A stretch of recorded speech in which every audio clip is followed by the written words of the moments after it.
સ્થાનિક સ્વરાજ્યની ચૂંટણીને મતદાનને હવે ગણતરીના કલાકો બાકી રહ્યા છે ત્યારે કોંગ્રેસમાંથી કાર્યકર્તાઓએ રાજીનામા આપ્યા છે ત્યારે કોંગ્રેસના પૂર્વ સરપંચ સહિત 50 જેટલા સક્રિય સભ્યો ભાજપનો કેસરીઓ ધારણ કર્યો છે ત્યારે હજુ પણ આમ આદમી પાર્ટી અને કોંગ્રેસના કાર્યકર્તાઓ ભાજપમાં જોડાવાના એંધાણથી બંને પાર્ટીના કાર્યકર્તાઓમાં ચિંતાનું મોજું ફરી વળ્યું છે।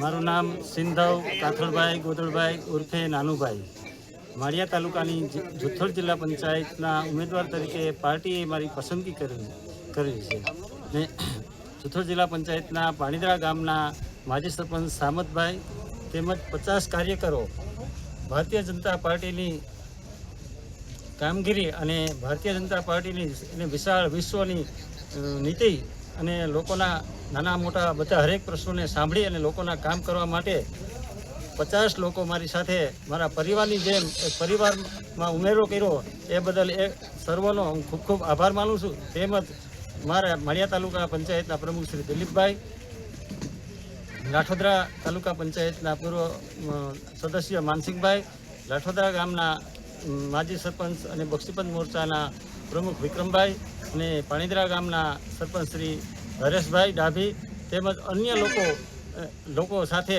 બધા જે ભાજપમાં જોડાણા અને કોંગ્રેસમાં ભંગાણ થયું તેને અમે ખૂબ ખૂબ હૃદયપૂર્વક આવકારીએ છીએ। આજે મારું નામ હરેશ મેરામણ ડાભી, પાણીદરા ગ્રામ પંચાયત સરપંચ।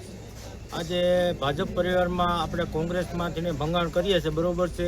તો માજી સરપંચ સામતભાઈ કચરાભાઈ વાજા સાથે 50 જણાને લઈને ભાજપનો ખેસ પહેરેલો છે ને અમે આવકારીએ છીએ। ભાજપમાં તમે લઈ આવવાનું કારણ શું ને કાર્યકર્તા તમારી સાથે શું કામે આવ્યા છે?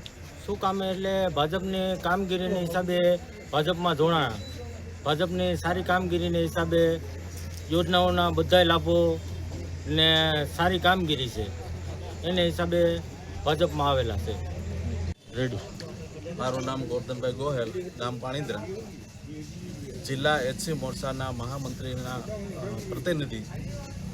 આજે અમારા ગામમાંથી જે 50થી વધુ લોકો ભાજપમાં જોડાયા છે તે ભાજપની કામગીરીને ધ્યાને રાખીને લોકો જોડાયા છે કે ભાજપમાં નાના માણસોનું પણ કામ થાય છે, એટલે એ લોકો આજે પાર્ટી બીજી છોડી અને ભાજપમાં જોડાયા છે એને અમે આવકારીએ છીએ।